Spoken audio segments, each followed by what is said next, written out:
All right. Well, welcome to Everyday Tarot, your deep dive into the divine wisdom of the tarot. I'm your host, Camille A. Saunders, healer, tarot reader, and professional witch. And today I'm joined by my guest, Christine Kotlarski. Would you like to introduce yourself and perhaps say your name correctly? Because I don't know if I did. You were close. You were Okay. close. Thanks, Camille. It's great to be here. My name is Christine Kotlarski, and it is a mouthful. But when you Okay. get it spelled, it's like very like break it down by the syllables. But no one ever gets it right, so no worries. I am a licensed clinical social worker, a holistic therapist located in Florida on the Gulf Coast, Sarasota area. I started off as a medical social worker, and there became a time that if you wanted to keep your job, you really had to get your master's degree. So I didn't intend to become a therapist, but during a field placement, I had a great mentor and I fell in love with the art of therapy. She taught me that, and it changed the whole course of my career. I've been into energy for a long time. I'm a Reiki master and pretty spiritual. I would put myself in the witchy realm. I love that that word has become more of a kind of badge of honor than not. I work with teens and adults all the way through the lifespan. I do provide gender affirming care. I work with the LGBTQ population, and I think it's really the way I work, not what I help with. So I think most therapists help with depression, anxiety, and trauma and all those things, but we all find our way that really resonates in how we guide people on their path. So I feel like I have my dream job. Yeah. That that's that's a lovely introduction, and it always feels nice to have your dream job in that way. It sounds like yeah, it sort of found you. Yeah, I'm Really, curious. Yeah, I usually ask about like people's first tarot or oracle deck and like how did you find it or how did it find you? So yeah, what's that experience like for you? so it was an oracle deck, and I was thinking about this because I know I had decks before, and it was like an angel deck. But it was about a decade ago, and I went to a woman's circle. This is when I was living in Harrisburg, and one of the things she did was pull cards, and she used it was an Alana Fairchild deck. Um, Okay, yeah, they have a lot of decks. I I definitely have one of theirs. Yeah. love your goddess, and it was just this really fun artwork, and it was the first deck that I really resonated with, and I had to have it. So I went and bought that deck, and it was the only one I had for a long time, and it really guided me through a transition time in my life, and the collection has grown exponentially since then. But that was my first deck. It's very loved and very worn, and it's one that I have in the office now. It's kind of how I seem like I cycle through using different decks at different times. So it's always fun for me when a client chooses to use that deck in session. And it's not one that I'm going to as often anymore for myself. It feels like it was a stepping stone for me, but that was my first one. Yeah. Yeah. Well, very cool. Yeah. And I think, especially working with clients, it's nice to have like a friendly deck, a warm, open deck. Not all decks are quite like that, or just some are more intense, I would say. Um, yeah. Yeah. Do clients just like decks are out and they're touching them, they're looking at them? How do they pick them? Like, how do you guide people through that process? So I offer both in-person and virtual sessions, so it's a little bit different depending on where I am. But in my office, I work for myself. I'm self-employed, so it gets to just be what is right for me. So I have, I don't know, probably maybe four or five decks at any given time that are out. And although it is in my paperwork, I don't really know too many people who read all the paperwork before. and they're signing of the intake stuff. But they're out. If you come to my office, there's crystals there. It just kind of gives the vibe. And some clients seek me out because they are looking for a therapist who can speak that language, or at least be open to it. And some people seek out a Christian counselor because that's what they're looking for. And I feel like more and more people are seeking out someone in the holistic, metaphysical, witchy realm. But what's really exciting is when someone's never thought about it before and they either see the decks, or I just follow my intuition, and we might be at a point in the session that I think the imagery would be really helpful, and I'll just ask. I'll just give it as an offer. Have you ever used a card deck? This is my idea about how this might be helpful, and no one's ever said no. Everyone's willing to try it, but then they're more often than not surprised how much the card they pull really resonates or affirms what they were already thinking. I explain this is not fortune telling. That's not what we're doing here, but it can be a path to understanding, and it kind of goes from there. So I think a lesson for me as a therapist is I definitely made a judgment that was not accurate, and I had never offered one client the cards, and I had the whole spread was on my desk. There was like they were all spread out with the client prior to him coming in. They had used a pendulum to choose the cards. We were just doing something a little different, and I didn't have time to clean up. And he was fascinated. He's like, "What is that? Why don't we do that?" And I'm like, "Oh, why don't we do that?" So Yeah. that was a reminder to me that I should be offering it, and people get to say yes or no. There's no pressure, but I shouldn't assume who's going to want to do this and who isn't. So that was a real lesson for me. Yeah. Yeah. And I think, yeah, as therapists or mental health practitioners, like yeah, I've definitely had sessions, not with tarot, but with other things where I'm like, oh, I always ask this question in an intake or when I first meet people. And then I notice myself like making an assumption or like, oh, no, I don't think they do that. So I'm not going to ask.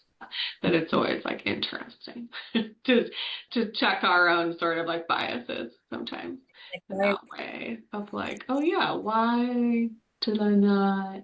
Especially if it comes out later, like you said, or like that there's this sort of like, oh, they wouldn't have known unless they saw that I was doing this with another client, and then that sort of like led into that. I was in a Um, training once with Esther Perel, and uh, she's amazing. And she said, in her opinion, every therapist should be asking every person of a reasonable age, um, not are they having sex? How often are you having sex and how is it? So it mm, really leads with it's an expectation. And it's really okay if the answer is I'm not at all, but it opens up like this is a normal, healthy thing for us to talk about. And it does impact everyone's life, regardless of what their choices are about that. And it was just, she was so matter of fact about it. Like it's just a standard intake question. And that really resonated with me. And I definitely after that found myself for a little while. And I tailor it to who I'm with for sure. But sometimes when I'm like, oh, should I be asking this question of this person? And we're all human. So sexuality is part of our humanness.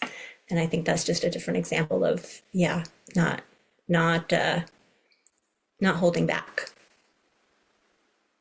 Yeah, and I think that is like such a good example. Of course, like Esther Perel is like a sex and relationship therapist, right, brings that lens. But yeah, I was trained as a marriage and family therapist.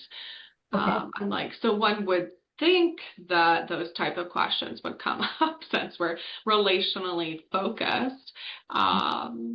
But yeah, not always. And the discomfort I have seen in therapists, even in my own like grad school cohort around sex or talking about it, or like, oh, I don't do that, or like as a therapist and trying to refer people out, which I think is okay. Of course, it's like that's your comfort level. I don't want you to force yourself to work with clients because like you think you should, and not that that is like something you're interested in or your expertise. But yeah, as someone who like has trained to become a sex therapist and I actually have to submit my like hours and certifications soon, which is very exciting.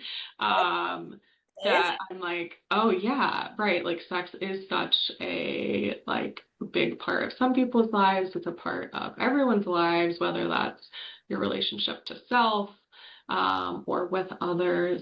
Yeah. And yeah, it's one of those big pieces that the only other thing that we talked about in grad school that was like that was religion, which sort of you were bringing up, right? Of sort of, okay, like people have perhaps always sought out like religious counselors, or a lot of counseling historically has been done through the church or through religious institutions, especially around relational therapy or marital therapy or couples therapy.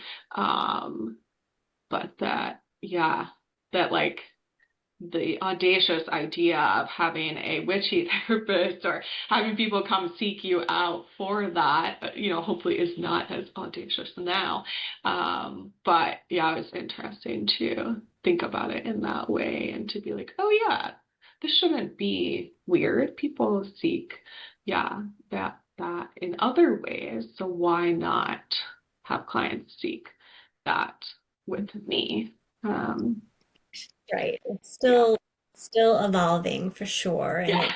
it's balanced because certainly not all of my clients are seeking that out, and that's okay. Yeah. And to have them feel reassured that wherever they are with their beliefs and their values, that I can be there to support them, and um, we can do good therapeutic work together. It comes up naturally most of the time when it's meant to. Yeah. Yeah. Yeah. And I think like often paganism or witchiness or witchcraft or holistic practices, like even if that's where you are now, for most people, that was a level of a journey, often from another, perhaps like religious background. And so I think also it's like, yeah, if we're not talking about that, again, we're missing like a very large slice of the pie of what a client is bringing to sessions, So if we're not I don't know asking what. about those things. And I think just like with sex, I think it's like our job as therapists to be the ones that are setting the comfort level about what we're going to talk about in sessions. Like you're saying, by having questions like, how often are you having sex? Are you enjoying it? Or just like, what is your religious background? How do you identify? How important is that to you? Because you can be one thing and then it might not be super important, or it might be what you do every day. And if we're not asking that, yeah, again, we're missing a big part of it. And then the client doesn't always know if that's okay to talk about in therapy too, or how you're going to react, right, to how they identify or practice whatever that is. It's Yeah. almost like ask, there is a implied that it must be taboo and Yeah. unspoken, all those unspoken assumptions. So, her point was we were trained to ask about how are you sleeping and how's your appetite and all of those things. And these are other really important aspects of our humanness that we should just be asking about to really normalize that all of those topics are on the table and all of those things contribute to our overall well-being. So I thought that um, wasn't the first time I had heard it, but it was a really good reminder. And she's just so um, emphatic. She's Yeah. And direct. Yeah. Where she's like, no, you should be okay. um, yeah. Yeah, I've never done a training with her, but I still remember like my first job I had after my undergraduate degree was nothing related to my degree. I did truck dispatching for a recycling company. And I used to do a bunch of spreadsheet work. So I used to listen to like audiobooks or things. I remember listening to her audiobook and being like, oh my God, she's amazing. So brilliant. She had a podcast for a while where she would talk about like how pace is on there. I think she still has a podcast. It's just different now. But yeah, just hearing how she talked about things was like, She's she's like brilliant. And I know that's not our topic, but I do want to say two more things. yeah, yeah, no, continue, please. You ever get the chance to go to the Psychotherapy Networker Symposium, it's in DC every year. And they really bring in some great experts, and that's where I heard her speak. So she was one of many. It's every Yeah. March, and it's wonderful. Okay. And what I Um, thought was so brave of her, that I've heard her speak more than once, but the last time is she showed video. She often tapes her sessions and uses it yeah, yeah. where she made mistakes. Like Oh my gosh, that's amazing. so brilliant and confident. She was able, her whole point was, even with all of my experience, here are the times that, she called it a mistake, or it wasn't the best choice, or after it came out of her, when she saw how it was received, she was like, oh boy, now what? And it was such a great teaching tool. And all of us are like, she's the best of the best. Yeah, right. Like so many people look up to her as like a, yeah, formative person in the current therapy world. Yeah. A brilliant way to teach, and we learned so much. And she wasn't afraid to laugh at herself and show her human side, which I thought was great. Yeah. Okay, what was that called again? Psychotherapist. Psychotherapy Networker Symposium, Okay. Washington, D.C., every March.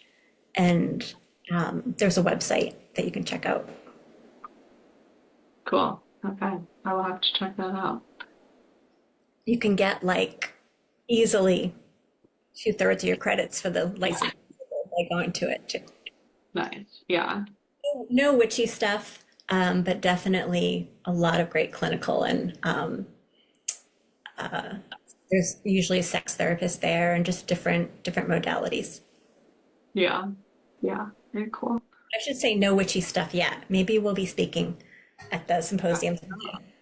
Yeah, well, yeah, I did a talk about I work with polyamorous or ethical non-monogamous folks in therapy, and I did a talk. I guess I was doing a talk on something else, like relational boundaries or something, and I wore a like witchy woman, is what it said, shirt, and then I was like getting questions about like what does being a witch mean to you? Like after my that was like the first question after my session, and I was like. Oh, okay, sure. Like, let's talk about this. And then in the future, I did it was like a 15-minute like talk, but I talked about paganism and polyamory and like overlap in community and also like historically, um, because I was like, oh, this is interesting. And I think I do see that in the community. And just that like the witchy, holistic, yeah, energy work, metaphysics world is like expanding into a lot more arenas that, or it's just being known now as like a possibility or a way to practice. But I think it's cool to, even in a therapeutic context, yeah, to think about like how does that show up. And I learned that the term polyamory was coined by pagan person, like speaking about it in their own circles early on, I think in like early 1900s, which I was like, look at that. Of course, it's like the witches and pagans that are like pushing the boundaries of what relationships look like or talking about it and coming up with new terminology. It didn't surprise me at all, but I liked that. I was like, oh yeah, let me like deep dive on this like intersection. Um, I love that. I had not heard that before. Gratefully. yeah, yeah, yeah. I've even joked that I'm like the like queer community, polyamory community, pagan community. Sometimes it's a circle. Like the Venn diagram is sometimes just a circle. Because I think it's sort of like once you step out of some level of like mainstream things, it's a lot easier to go into other realms too. It's kind of like, oh, well, I've already been marginalized over here, so of course I'm already sympathetic to these other arenas in which like we're questioning um, what is normal, um, or the myth of normality. That's my tagline for my business, actually. So my business is called High Note Counseling, and the tagline is where normal is not the goal. Oh yeah, yeah. I saw it in your email signature today when I was checking to make sure there was nothing else you had sent prior to our discussion, and I was like, oh, And I because go I like, think it's also it's like it's so different to say when normal is not the goal versus like where normal is. I don't like. I think Gabor Mate like talks about like something also about normal, but we have like the myth of normality. I remember talking about that in graduate school, like from a sort of medical context of what our ideas about normal are. And I think you know, even saying the word normalized like as a like right like I will sometimes write that as a like clinical intervention. It's like, oh, normalized this or validated this, where it's like, well, it yeah, what do I want to be like sort of reinforcing the idea that there is normal. And yeah, and I think for a lot of people it is still the goal or the fitting in or the being accepted. And so I like that. It's sort of like, yeah, no, it's not the goal. Um, it came from, I don't have data, but I really think the most common question I've ever been asked in a session is that normal? Am I normal? Is this normal? mhm. Yeah, And, I really try to move from using that to like, how about, is this healthy for you? How about we ask that? And I realize we've been conditioned to whatever normal is, whatever that idea is, like that's what the goal is. And that's just, can I swear? Like that's just bullshit. yeah, you can definitely start. Yeah, yeah, because I think it's very interesting being a therapist or mental health practitioner where you get to see so often that like there is no normal, right? That like I see patterns or I see everyone's kind of going through the same thing or right, we're being impacted this way. And like I get the benefit of seeing that actually for my clients anxiety is normal or that like actually like everyone goes through this, but of course for our clients like that's not their experience. They see or get to experience us as a therapist as, okay, you're the only one that can kind of like tell me what other people are going through in this like therapeutic context. Like it's a very interesting aspect of seeing, yeah, clients. And I think it comes up for me in a more like energetic, like universal, we're all going through this experience in a more like holistic, witchy way, because it'll be like, oh yeah, I know that the astrology, the news, the stress, the time of year, like all of those things are contributing to why you might feel this way. And actually, like 10 of my other clients talked about the same thing this week, um, where I feel like I also, because of our training, like I'm trained to see the patterns and then like to comment on them and like offer that to people. Um, but of course, yeah, the way that therapy works means that no one else knows what happens in the therapy room, or what other people kind of are experiencing in that way, unless we talk about it. Yeah, yeah. It's and at the time that we're recording this, Hmm. we're on the cusp of that full moon lunar eclipse. We're I in know, like literally like we're in 24 hours, 12 hours. I don't know when it happens tomorrow, but we have the 3-3 energy. I think it happens in the morning at least Pacific time, but um, on my coast, if you're awake at like 4:30, between 4:30 and 6:30 would be the prime time, but it is the energy is palpable and whether people are informed or aware about of that or not, everyone that I come across is really experiencing it. And then there's the, in my opinion anyway, the whole country is experiencing vicarious trauma, uh, long term now, very long term. And that's just an added factor for everyone who's just trying to live their life. And it has a major, major impact. And as you know, because you're holding space for people who are uh, in survival mode and surviving in this chaotic um, time. Yeah. So yeah, we're talking about there's a total lunar eclipse on March 3rd, 2026. That will be visible, perhaps depending on your your time zone. Again, yeah, for me it happens at like 3 a.m. Pacific time, and I guess it will be like a whole hour of a lunar eclipse. It's the last lunar eclipse until 2028, so it's a big one.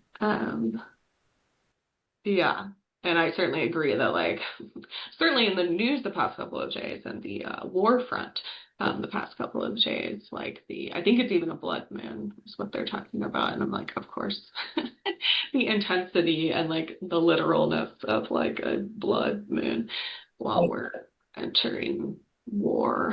Um, I'm like, of course, yeah, that's going on, and yeah, that's certainly like that is context that for me that like informs, yeah, like how I speak with clients or normalize things or validate things or sort of reflect back what I see that might be Mhm. going on with them. Yeah, I'm curious, like, what connections do you see between like your therapeutic work and like reading tarot or oracle or utilizing the cards in that way? And you can take this in whatever direction you want as to like, yeah. Well, I guess I feel like the therapeutic work always starts with ourselves, at least for me. It's like my own work, and then it kind of translates. So for me personally, I know I am more in alignment and in my center when I am taking the time to. Um, I'm a kind of pull one card at a time person. That's what whether it's just what do I need to hear today, or setting the intention, or what it may be, and taking the time to have a little meditation and journal and that kind of thing. And that's not happening every day, especially right now. But on the days that it does, it sets the whole tone for my day. Um, and then the way it shows up in sessions is it's really intuitively guided.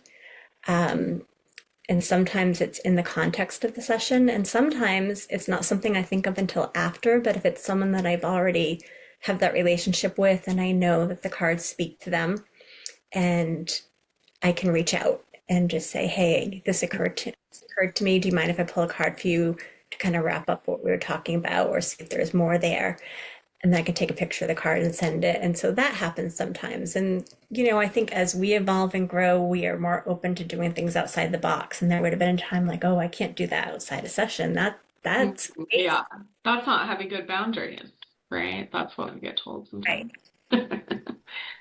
So it is, and the cards never lie. Again, it's not fortune telling, but it is astounding to me still how every time they show up either for myself or with clients in session that they are really affirming, really validating, opening up a new way of looking at something, a different perception. So it's fun for me, but I think it is that affirming and validating role that it can play. Like, especially when you see that someone is really growing into their intuition and you're fostering that learning to trust it, and they're a little doubtful.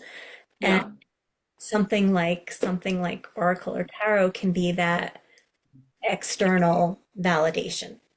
Like this is in agreement with what you just said is the best path for you. Like it's kind of a tool that way. Um, and I just think I'm sensitive to energy. I was sensitive to energy before I even knew what Reiki was. So I'm very sensitive to moon cycle shifts and how that's happening. So this time in my life, I'm aware and paying attention, but there was a time that I wasn't. And now I'm like, oh, that's why that was such a, interesting time for me.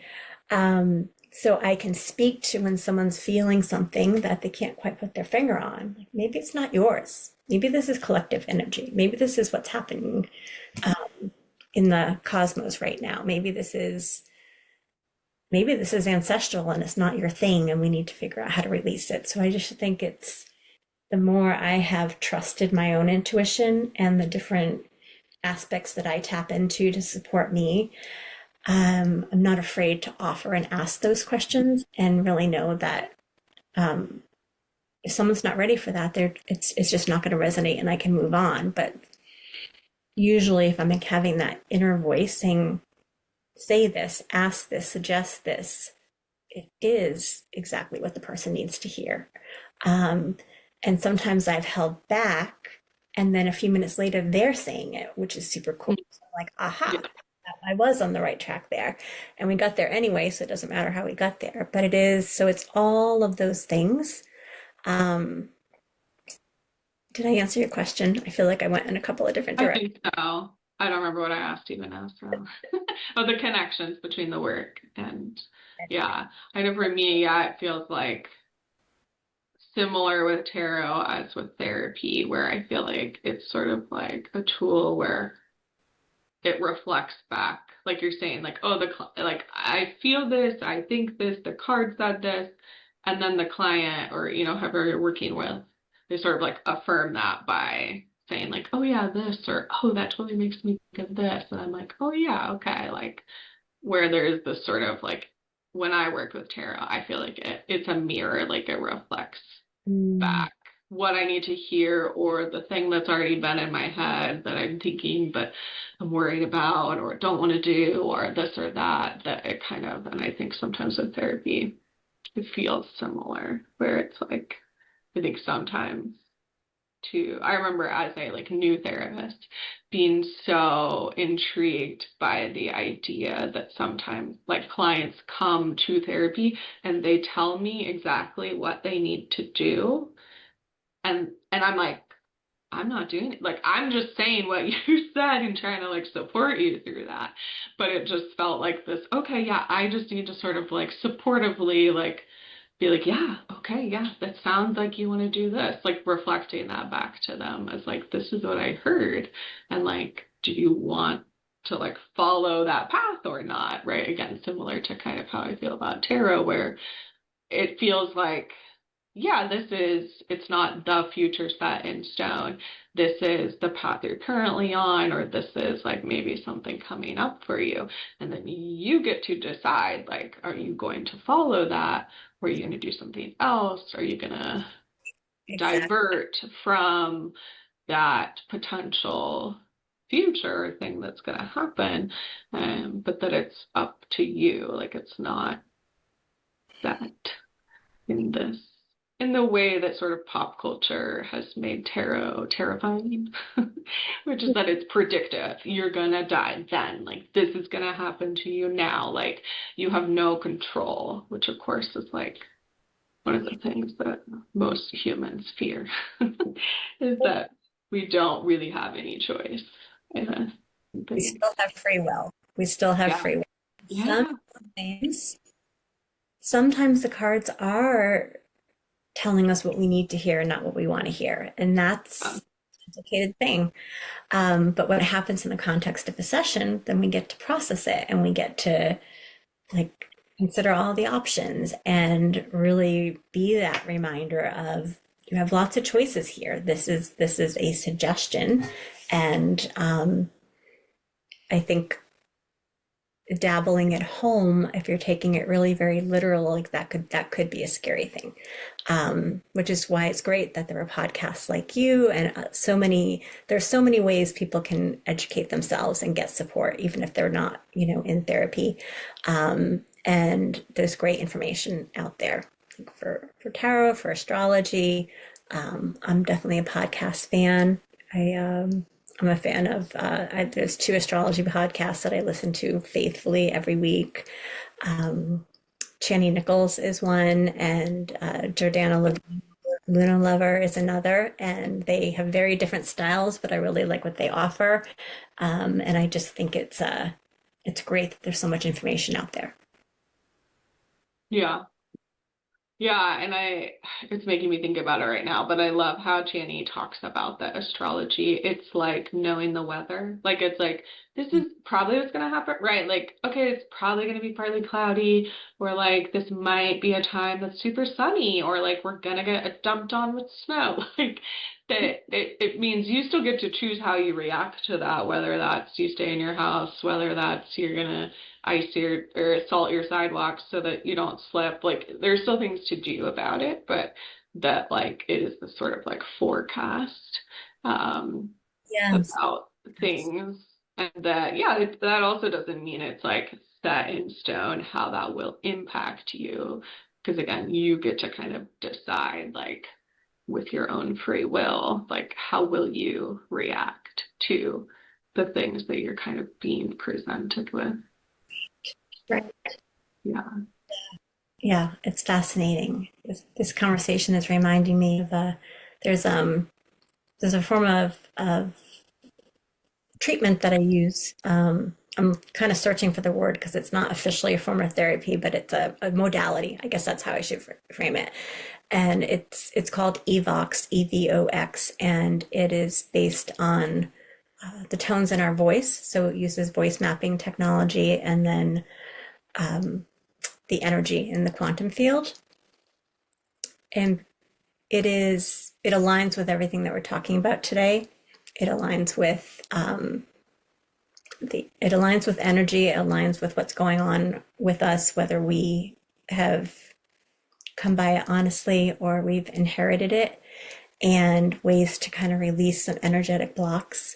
And I think the reason it came to mind is because I had a recent conversation with someone who was getting a lot of clarity about some things through this process and was afraid that that meant their whole life had to change. And it was just that simple a reminder of you have free will here. You get to decide. This is new information. Yeah.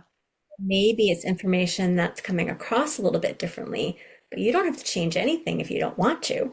And it's just that empowering people to just because the cards say this or the astrology says this or this energy session says this, like you still get to decide what you're going to do with it. Yeah.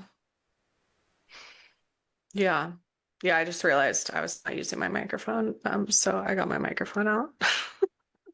But yeah, so hopefully my sound didn't change too much for you. But yeah, I think, yeah, there is this thing that happens with, I think, energy work or tarot, or even like the sort of witchiness of things where there's a lot of like fear around what it means. Um, what does that mean I have to do? Like what happens if I don't? That I know for me with the podcast was very important to sort of um, like meet that fear and then like talk about like here's sort of like why I don't think you have to like live there. That like, yeah, it's not that it's not serious or real or whatever it is, but that like, yeah, there is this level of like, what are you gonna do with the information? Like that is again sort of up to you. Um, I want to talk to you about, I know I have my guests fill out a questionnaire before they're going to be on the podcast, and you talked about sort of the accessibility of Oracle and Tarot, and I know you've sort of touched on intuition as well. But yeah, what aspects of Oracle and Tarot, like, and the accessibility of it, do you find helpful either for yourself or clients or anyone you work with? I think before I was at that woman's circle that it really introduced me, I had Yeah. this idea that you had to be an expert. Like I had this idea that there was, and if you did, and you could do it wrong, and that could be Hmm. dangerous or something. Like I'm not, Yeah. but I had. So when I was exposed to it, it was done in such a beautiful way, and I do give the woman who was running the circle credit for that because she had such a beautiful way of introducing it. It felt, so in that moment, it felt accessible. And I Mhm. realized, like, oh, you can't really do this wrong. And as Yeah. I started to grow into that, um, and it took me a while, it took me longer to start to dabble with tarot because that still felt like there are all these rules and all these there definitely is an art and a science to it, I think, in a lot of ways, but allowing myself to be okay with I can interpret, I can either just look at the card and the imagery and take away from it what I'm feeling, or I can go to the book and read, or I can do both. But I'm not going to do any harm. I'm not going to do any, Yeah. and it I always found it helpful. So it was through really through lived experience with the cards and having that I'm able to introduce it to clients who don't have any experience. People who have experience come in and they're good with it. But this idea of that you need to get a certification before you can start playing with the cards. And I have the utmost respect for people who have all that knowledge, and I certainly don't. But it's a really nice entry into getting, I think, more in touch with your intuition. And Yeah. it's a tool, it's a support system. And because there are so many out there, there's like, I don't know, hundreds and hundreds of different decks that you can find the one that really resonates with you or the 10 or 15 or 20 that resonate with you. Um, Yeah. If you're like one of us, yeah, and you have a million decks, yeah. I think that's the accessibility and um, the deck doesn't, the cards don't discriminate. Um, Yeah, I just think it is, but really it was the way it was introduced to me that made it feel so accessible. Yeah.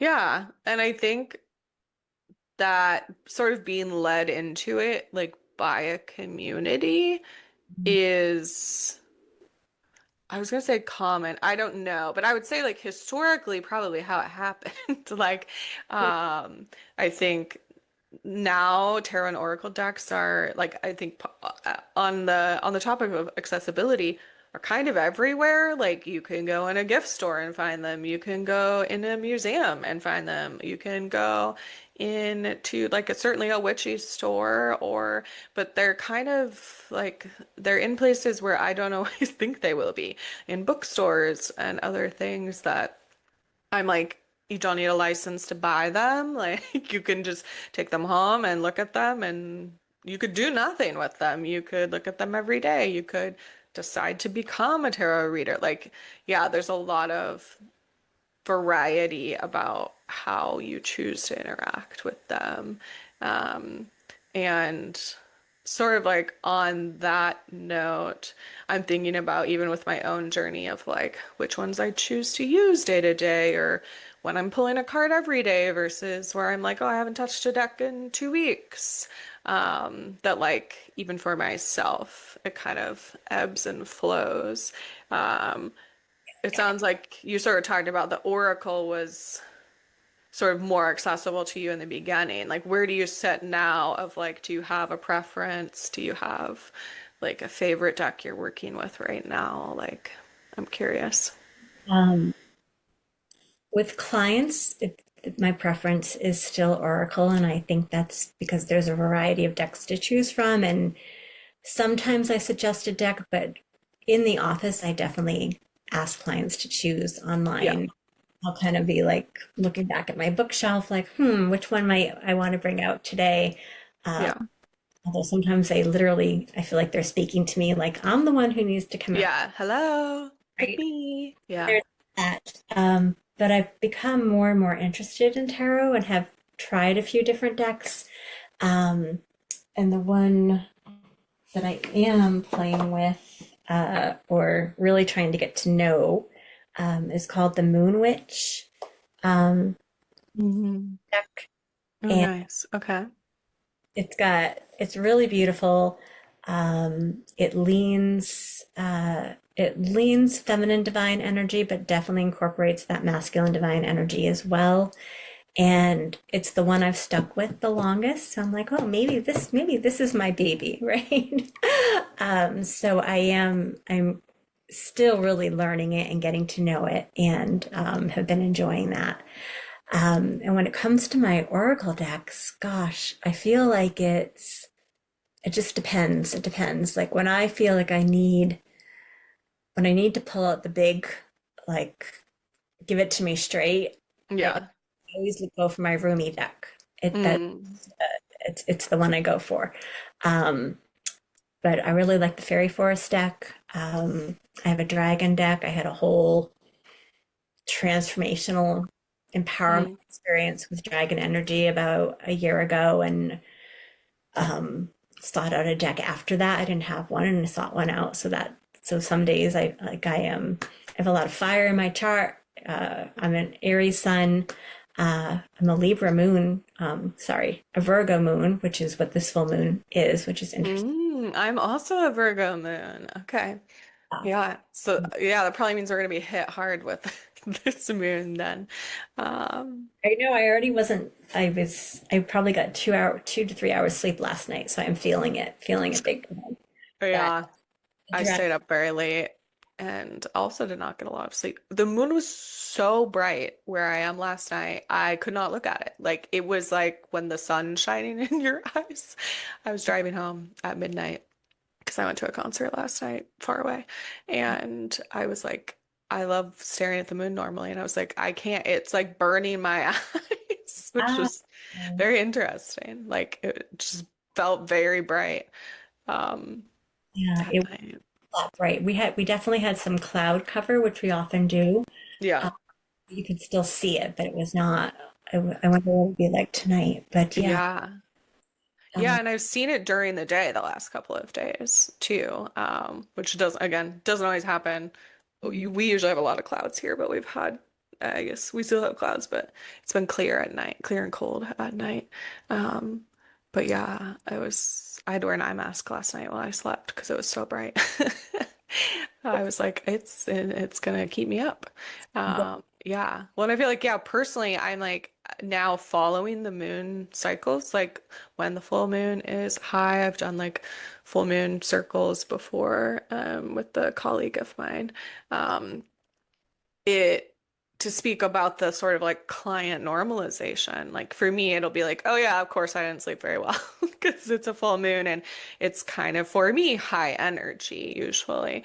Again, kind of depends on like the astrological aspects when it comes to the full moon, but I just sort of know that now that like, yeah, I'm gonna get a little less sleep around the full moon and that's okay. Sometimes I can lean into it and go to a concert and drive home at night and be like, yeah, I'm not going to fall asleep easily because I'm already going to be awake a lot. But yeah, it's interesting. I used to try to do things on the full moon, and I've held full moon circles, and it's hard for me because it is like exhausting. Like it's a lot of energy, um, to expend and just a lot of energy going on. Um, so while I like personally sort of marking it in some way, sometimes it's just like I say hi, I look at it.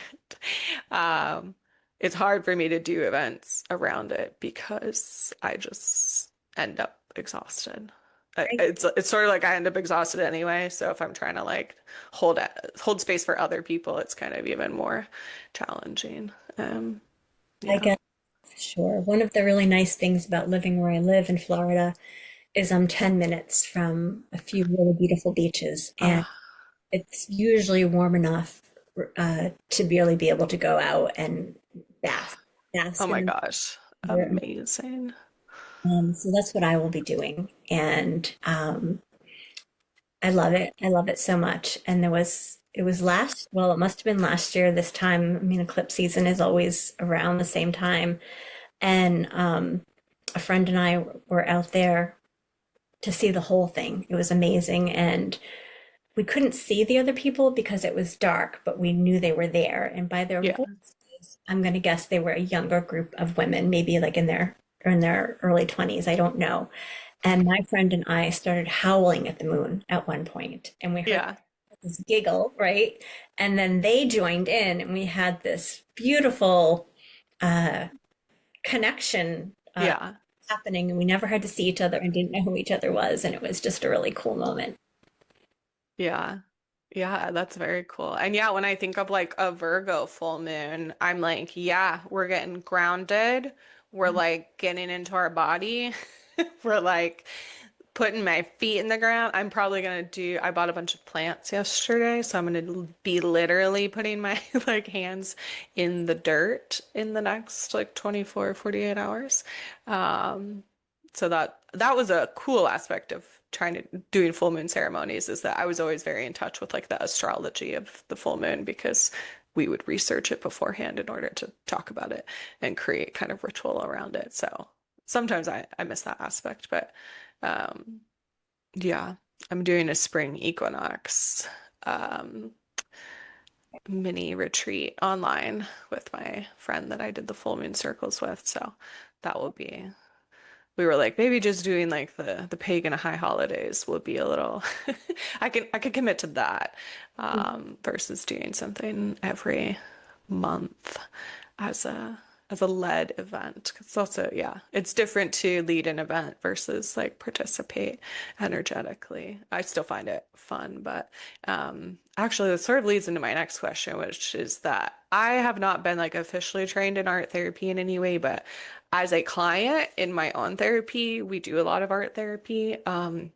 and I really enjoy it. And I feel like tarot oracle in therapy sessions, at least the way I have often done it, it like fits under the art therapy umbrella almost. Like obviously it is art. So there's that aspect. It's a visual medium. It allows for the sort of like abstraction, symbolism, finding meaning in certain things.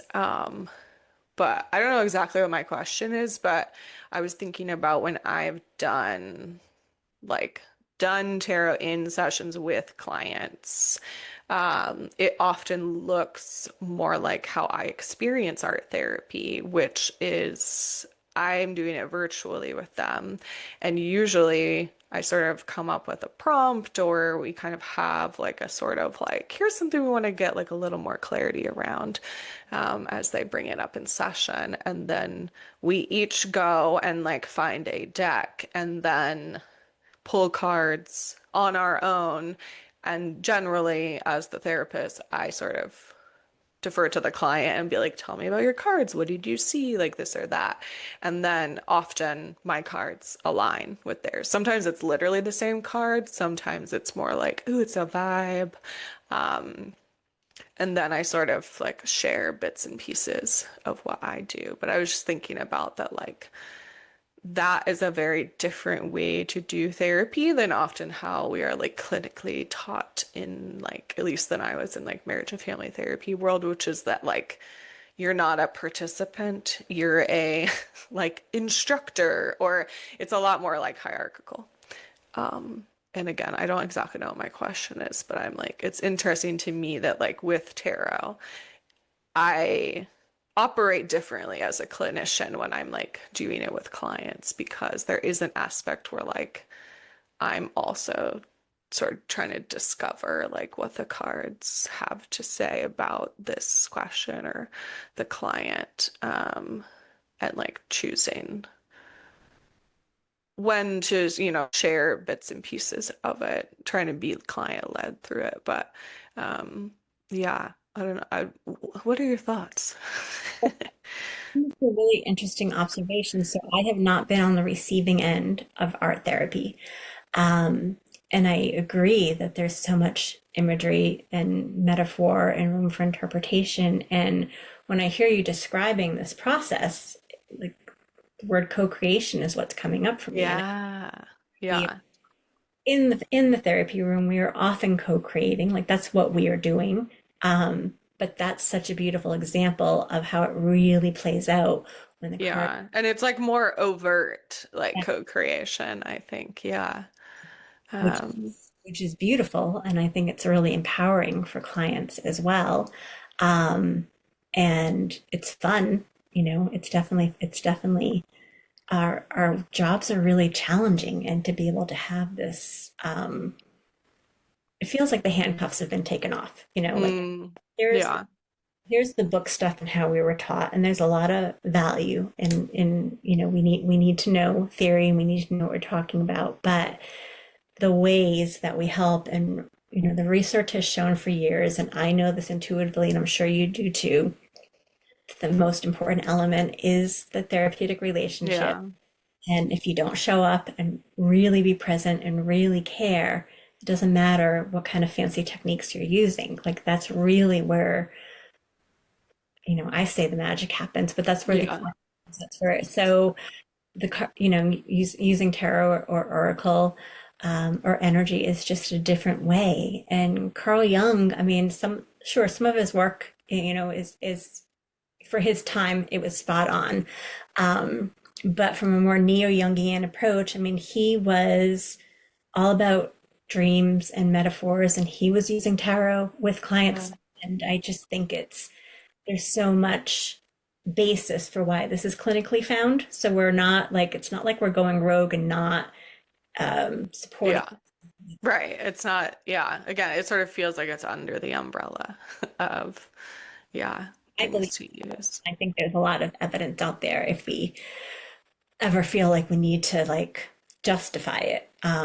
Certainly with people I work with, the work is the justification, and it sounds like it is for you too. But for the cynics or the critics, there's a lot of ways that we can, really show the science and the art can blend together, and there's more and more science to back up, what we're doing.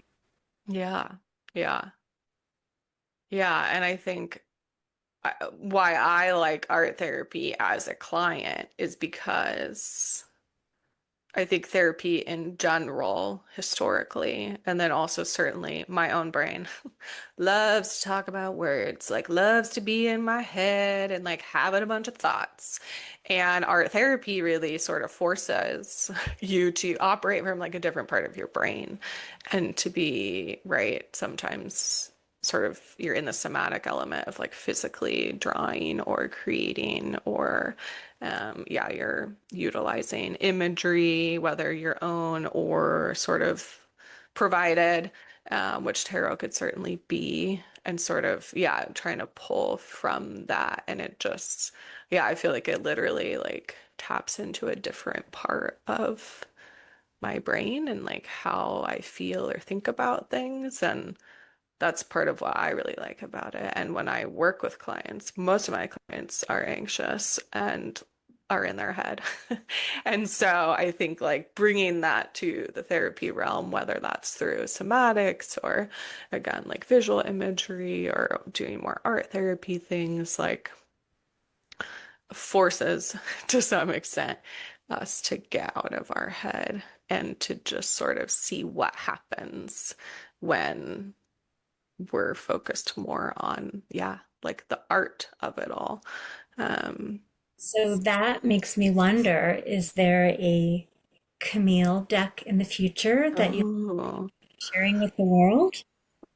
I would love to. I don't, so I like have been collaging a deck as part of, so we talked about this off the podcast, but we think we know each other because of Drea Bloom, who is a therapist and does things with tarot and witchy stuff. I attended the Therapist Who Tarot retreat that Drea did in the Seattle area in like May of 2024. And that's sort of what kicked off my like, I had been practicing tarot on my own for years, but it sort of got the idea in my head of like, first of all, I can bring tarot into therapy. Here's how to do it. Here's like some different ways. Here's how to sort of like ethically have it in your paperwork and make sure clients know it's available and things like that. And also during that retreat, we did some collaging of our own tarot cards. Um, And that I was like obsessed with both parts. But so there's sort of the therapy realm, which we have talked about. But there's also this like art therapy realm that's like a bit more of like creating cards. So I have in the past done like facilitated meetup groups where I bring stacks of collage supplies, stacks of books and material, and we just collage cards. We create them on like index cards for two Fun. hours because that is what part of what we did at this therapist who tarot retreat was that Rebecca Bloom, the other therapist and artist, that they both created this therapist who tarot deck that you and I both have. I love Um, that was part of what they brought is this like actually you do know about the cards, like you know the energy of the card and like you can find that. And what I really like about doing it collage style, first of all, just like art therapy, people come into it and they're like, well, I can't do art. And it's like, well, first of all, like you can. Second of all, like we're going to do collage so it feels a little easier. Like again, you can kind of like find the imagery or that works for you. And like I like it because I find myself creating cards in two different ways. Like sometimes I am like, I want to create this card and I will look for images. And sometimes I'm like, I found the image. What is the card? Like what is it I'm creating? And there's also this sort of like piece in time part of it. Um, when we were at the retreat, Trump got indicted. And I made a card like in that moment of time. I found imagery that was like, this is like the energy of this moment. And so I have a card that I'm like, I remember like that moment of when I created it. So perhaps that is the deck that I'm making. I think I'm like 30 cards in, so I still have a ways to go. But yeah, I really like collage style from like an art perspective. And you and I also talked about off podcast, but I'll bring it in that we like the Gabriella Herstick Goddess of Love tarot deck that is collage style. And that's very much Gabby's like own art. It's created by someone else. She wrote all everything for it. But um when I was like a part of her Patreon for a long time, and she was always creating like guides for the full moon or different seasons, pagan stuff, and that is very much her art style is collage. And so I was like, oh, I love this. So that's part of why I love that deck is because I love the sort of like stacked imagery of the way of collage. Um, so yeah, that's very cool. Very, very yeah. Yeah. I did get a tarot reading when I was in Salem, Massachusetts in like 2023, where they told me I was going to make an oracle deck. So that's the other piece of this is that they were like, they like said it in this way where they were like, I want to be like that they said, like, do you know about Oracle? They're like, oh, there's an Oracle deck. And I was like, oh yeah, like I could buy an Oracle deck. And they were like, no, you're gonna like make one. And I was like, oh. And that was like again early on in my tarot journey where I think I was starting to realize like, oh, actually, like I do know things about tarot. I've been looking at the cards, I've been doing it on my own, and now at when I was with friends, we were sort of one of my friends led like a short session about like here's tarot 101 is like you pull a card and you look at it and what imagery do you see, like what does that make you feel, what does it make you think of, like here's some of the symbols in the traditional Rider-Waite-Smith deck. And by looking at it like that I was like, oh, okay, yeah, like I do know some things about tarot in a way that I could actually like talk about it with other people. Um, so and maybe I'm gonna make an Oracle deck too. We'll see. We'll see. I think you are. And I'm pretty sure that I learned about your podcast in Drea's Facebook group. Yeah. And for someone who has been so much more comfortable with Oracle and not so comfortable with Tarot, that season where you, well, it's more than one season, but you go through Yeah. every card, Yeah. traditional, and how it shows up in different decks. And I'm often driving when I'm listening to podcasts, and I'm like, I want to take notes on this, Yeah. but I know I can always go back. But just hearing that was really, I think, another piece of um, even with all your experience, you like to go to the guidebook, and that's not Yeah. wrong. Again, air quotes wrong. And I think prior to that, in my mind, it was you have to have all this memorized. Yeah. Right. That's what we get told. I mean, yeah, I bought so many books about how to memorize tarot. Never worked. Never like found it interesting. Never like felt like I did until, like you said, until I was like, oh, let me like go through every card. Let me like think about what I actually do see about the card. And then it was like, oh yeah, no, I do know. Like again, because to me it is like an energy. It is like Yes. right, like each card is different across decks, but also the same, but every deck feels different. And like we said, some decks feel friendlier, some are more intense, or some have more initiation to them, or whatever it is. But yeah, it felt clear to me that, like, despite the visual imagery being different, or the things that are brought through from it, from other decks or from historical reference, like, yeah, however it feels to the individual like tarot deck creator is how it gets like represented. Um, and so yeah, I would encourage anyone to like, I mean, certainly you can listen to those episodes, but also like it's very fun to like try to create your own tarot or oracle cards, because I feel like you do learn like, oh yeah, no, sort of just about like intuition too, of like, oh yeah, no, I do know. I do have that gut feeling. Like it was always there. I may have been told that like I was wrong, or that that's not logical, or that what's the proof, or this or that, but it's there and you can kind of like uncover it or allow it to come forward. Yeah. So I thank you for that because it really, um, in a way, it gave me permission. Like, okay, I can still rely on the guidebook, and Yeah. I use the cards, especially when I'm sticking with one particular tarot deck for the most part right now. Um, the intuition is always there, but then supplementing it. And yeah, that was a really great takeaway for me from listening. Yeah.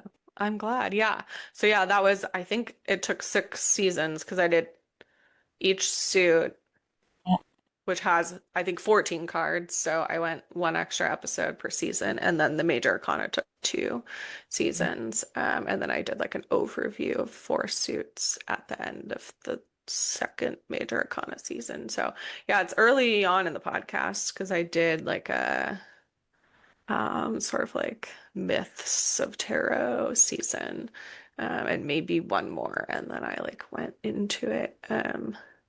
But yeah, and those, yeah, you can always find them on the podcast.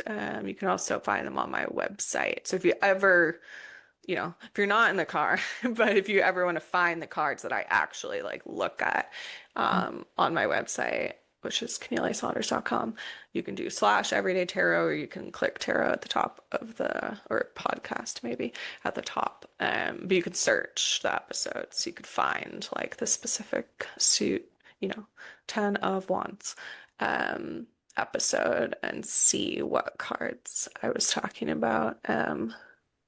Yeah, and I think to me the book, I don't know, it's like in the therapeutic context, I think of it like it's the DSM-5, where I'm like, there is the sort of agreed upon idea about what a card is. There is the aspect of, well, the artist created the deck to look a specific way, so they might have more insight about why they chose a whale for this card than like versus another deck. Um, and so to me, that is like important to honor like their artistic creation as well.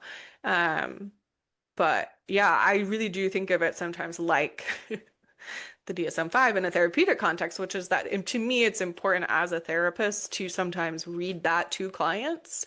Like, okay, I think you have generalized anxiety disorder. Let's look at like the qualifications for that and not just like pretend that I have all the answers. I have my own ideas and experience, but this is what I'm going off of, right? This is like the guidebook. And I want the clients to have that information as well, because like it is about themselves. Like I don't really, for insurance reasons, we have to diagnose people. And that's also part of like my process of feeling that like that's a more consensual process, which is saying like, okay, I think this. What do you think? And like, what of these sort of qualifications like do you experience? Um, and I think that is also what I bring as a person that loves tarot and that wanted to do the podcast, which is that like I called it Everyday Tarot because first of all, I was kind of doing it every day, but secondly, I was like, no, like it doesn't have to be a ritual. It doesn't, you don't have to memorize it. Like you don't have to know everything. Like it can just be like an everyday thing. Like it can feel mundane and that's okay. Um, and that's still like a valid way. You don't have to like be a tarot reader to read tarot for yourself or for others even. Um, and I know it brings like for me, it brought a greater understanding of the cards when I like started reading for other people casually. Um, because I would read the book and I would tell them what I think, and then other information would come through as well, or right, like we would have a conversation about it. Um, but yeah, it still feels important to me to be like, this isn't some like, yeah, you don't have to have had all this training and knowledge to know this. Like, you too can buy a tarot deck and read the guidebook and like Google search a card and like figure out the same kind of things that I am seeing when I look at that card. That like, yeah, anyone could do it. And I know that that is part of my like belief system around tarot is that like anyone can do it if they want. I don't think you have to. This comes up in sort of like witchiness circles of like, are you born a witch? Do you become a witch? Like, and some people believe different things. But to me, I'm like, well, if you practice it and like you believe in it and you want to do it, then like, yeah, you get to call yourself whatever you want. I don't believe you have to have like it passed down to you necessarily. Um, and that I think for a lot of people, it's like um, because of the way witchcraft, tarot have been sort of marginalized for a long time because of more dominant religions or ideology. Um, And that, yeah, right. Like, and like witch burnings, and like Christianity, um, as being like, you must convert. It's like, yeah, we haven't sort of historically had perhaps the opportunity to pass down knowledge in that way. Or maybe it wasn't called witchcraft, right? Like, because it was dangerous. It's still dangerous in some ways. It's still sort of set to the side of things. Um, but I think that's also like why it's important. um, agree. People were persecuted for centuries for being healers. yeah, Labeled witches or demons or whatever, depending on culturally and where people were in the world. And well, we could have a whole other episode about how took away that yeah, sexuality and all. Like it's a whole systemic problem. So yes, I do think being loud and vocal and findable, and is really important for those of us who feel safe to do that. Yeah. Yeah, and I know for me that that's part of why like I identify as a witch publicly is because I'm like, well, I feel like I can, I feel like I am. And yeah, historically like we weren't allowed to. Or if you were, there were a lot of consequences. Um and like you said, because I feel safe to do so and because it's important to me, like I choose to do that.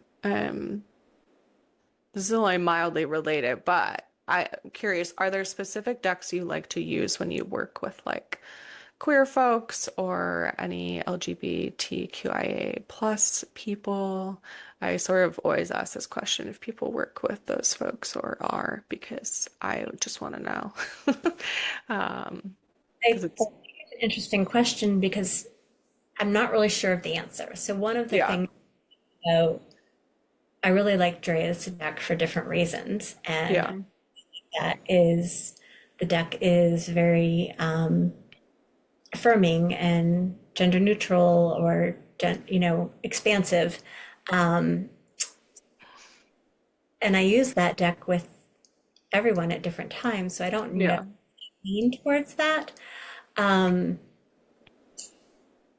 yeah, so I yeah. don't But have yeah, it is like a more abstract deck. Like it has, I would say, vaguely humanoid depictions is like often how I feel about it. Where it's like even the depictions of people are pretty abstract. Um, so yeah, I think yeah, that's a good one for sort of the fluidity. right, right. And Yeah. I have some animal decks that I love, animal spirit decks that I love. And one of my teachers is a shaman from the Native American tradition. And at least in the tradition that she was taught in, gender wasn't a thing. Humans were referred to as the two-leggeds, right? The Yeah. animal leggeds, human. And in the tribal culture, individuals were assigned tasks or roles based on their strengths. So there were people in female bodies who were warriors, and there were people in male bodies who were taking care of more domestic tasks. And there wasn't a it was a very equitable society, and at least again in the tradition that she was taught from. So I think those decks can have a lot of power for anyone who connects with animal spirit energy, and can be very accessible to everyone regardless of identity. Yeah. Yeah, I definitely agree because what I find interesting about animal decks is that most people have associations with animals already. Like we have ideas about what a fox is versus a wolf versus an owl versus like we have words that come to mind when we think of those. And so I think that aspect where I know when I read for people who maybe have no knowledge of tarot or maybe are a little like not wary, but just kind of like, I'm intrigued, but like, ooh, I don't know. Those type of decks I find more approachable because it's like you don't really have to know like any of the like what the person holding a staff means or like who this god or goddess is. Like you can go off of some of these yeah, sort of animal associations that yeah, that like in particular, yeah, like Native folks have had as a part of their sort of like holistic and like religious practices for a long time. Um, And it's fun. Sometimes, a client will come in and they've just seen a crow, or they've just mm-hmm. raccoon, or whatever it might be, and I can be like, oh, maybe they have a message for you. But like, do you want to check that out? And we can pull up Yeah. for that. I Yeah. help Yeah. myself all the time. Um, Yeah. Yeah. It's like there's like an accessibility to that because it's like, yeah, guess what? Like we're animals and we also interact with animals a lot of the time. Yeah, That's very cool too. Yeah, and like using the deck as a what do I want to call it? Like a and like a radio where you're like tuning into like, okay, what's the crow channel? Like what's that all about? Um, to see about that. I'm checking our time. We're getting close to our cutoff time.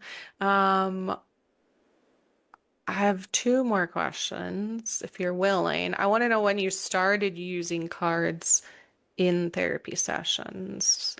And then also I want to know like what's it been like to listen to the podcast? Or do you have any listener feedback? You shared a bit about the seasons of going through all the cards, but I'd just be curious about that as well. Sure, sure. I'm thinking when I started using cards more regularly is when I went out on my own and Mm, business and yeah. was my own boss. Because I had more control over time.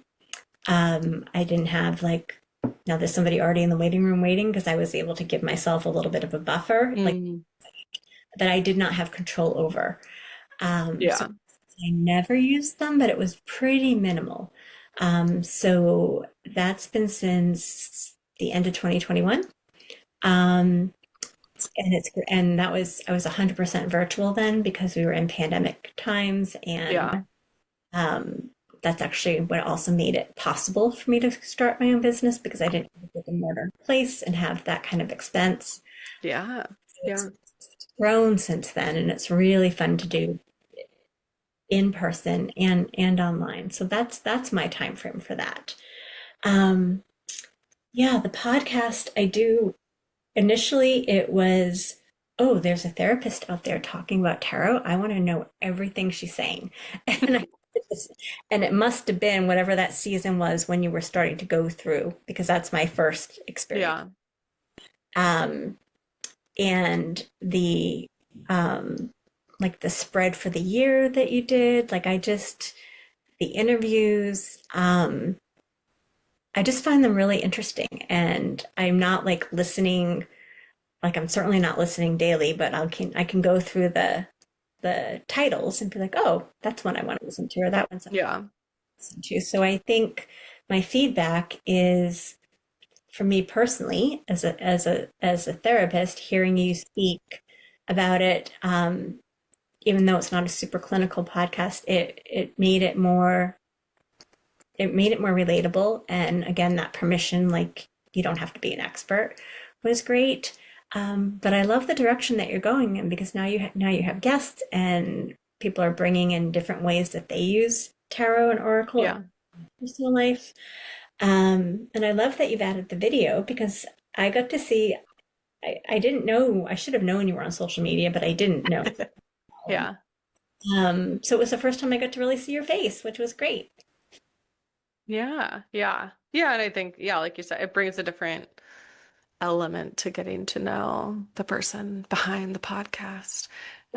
Because yeah, a lot of us that listen to podcasts, yeah, it's in the car. It's like I'm not necessarily watching, although I know that a lot more podcasts are doing video now. Because I think because of yeah, just the way that the pandemic has impacted like a lot of people's work and things where it's like, yeah, we're already recording on video.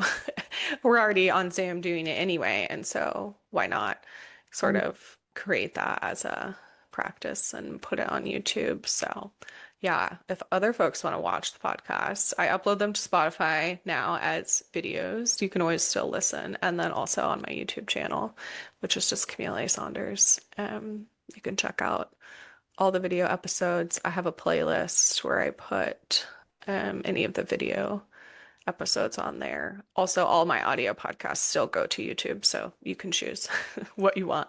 If you want just audio with my static image, or if you want the video podcast um, The on problem there. with listening to your podcast is I want every deck that you talk about. Like, Yeah, yeah, oh, that sounds like a great one. I think I want that one. And to restrain myself. But that is how I did get the Goddess of Love deck. Yeah, yeah, and that's Gabriella Herstick's deck, Mhm. illustrated by Julia Popescu. Um, yeah, I love the imagery of that deck. And it's very different than a lot of other tarot decks. I don't really have, yeah, like anything like it, I feel like. Which is cool. Yeah, and now with doing video podcasts, if you do watch, I insert the images into the video aspect of the podcast. So instead of having to go to my website or a blog or Patreon to see the images, if you are watching, I now put them on the screen and like blow them up so you can see. Because I do take pictures of all the cards I pull. Which yeah, with our last 2 minutes, do you want to pull a card? With me. Yeah, I love Okay.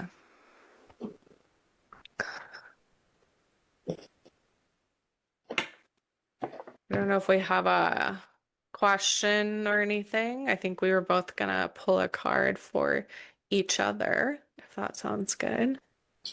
that sounds good. Okay. We'll just see what comes up. Well, yeah. I don't have a specific question, but Okay. give me something good.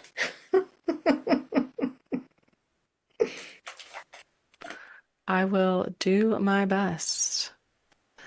See what the cards say. Okay. Okay. Do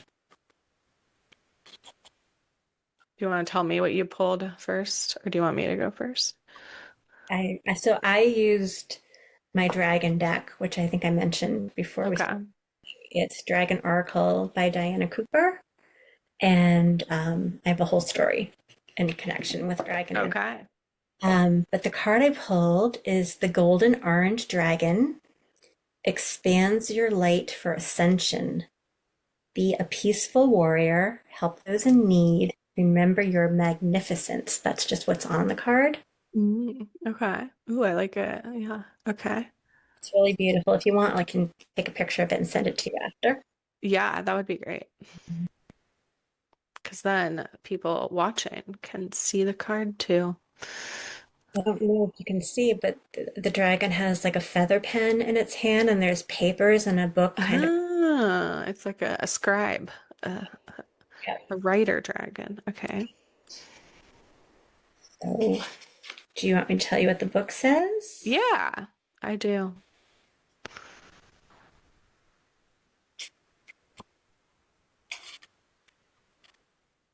These cards don't have numbers. Sometimes it takes me a minute to find. Okay.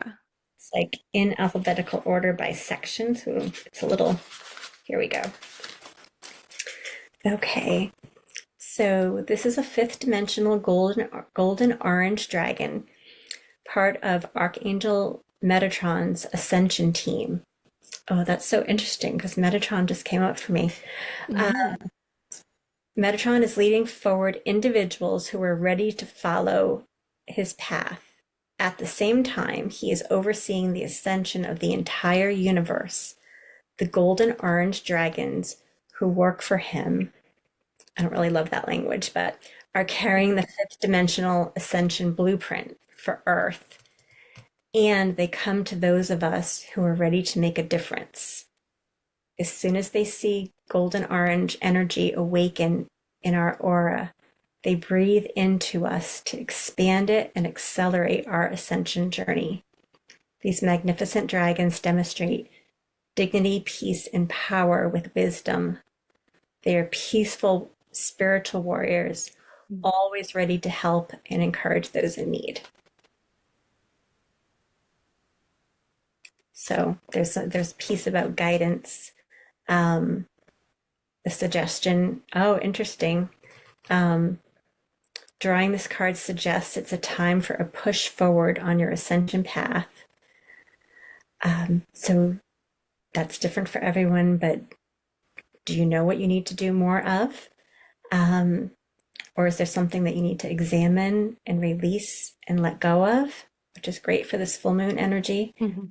or embrace who you truly are and recognize your magnificence. So those are all questions that it raises. Mm, Yeah, that okay. resonates. What was that? Does any of that? Anything that resonates. Yeah, the first thing that I immediately thought was like, oh, it's orangey red, like the blood moon. That was like because I also pulled a card that is like very orangey red.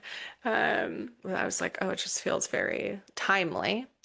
I think what was coming to mind, especially in the last part when you're talking about it, like the pushing forward, the sort of like ascension aspect, is that I want to start reading tarot cards like professionally. So that was part of what I was thinking about was like, oh, okay, like I need to go and like again, like start like making that more obvious and work on like promoting myself in that aspect of it.